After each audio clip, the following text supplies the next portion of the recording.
lang ba na ngayon lang na-discover na ang gandang combination nitong Bremod Conditioner at Bremod Moroccan Argan Oil? Dahil nga super nag-dry yung ilalim ng part ng hair ko, pati yung kanyang mga dulo dahil hair color highlights pa ako. Isa talaga siya nagiging struggle at concern ko. Noon, ginagawa ko na talaga tong reverse hair washing using Bremod hair conditioner din. Ngayon, minix ko siya doon sa argan oil nila. Dahil si argan oil naman, ginagawa ko naman, nilalagay ko lang siya sa hair ko once na natuyo ito or kapag matutulog na ako or bago ako matulog. Dahil nakita ko yung effectivity ng reverse hair washing sa buhok ko, tinry kong i-mix dito yung argan oil.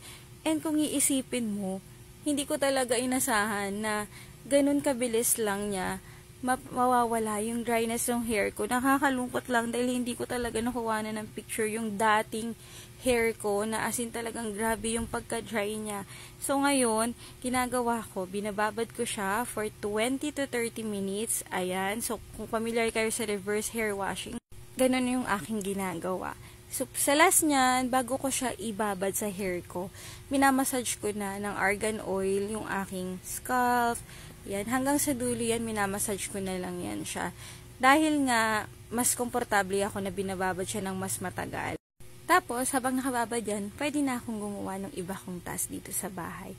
So, after nyan, yay, tapos na akong maligo.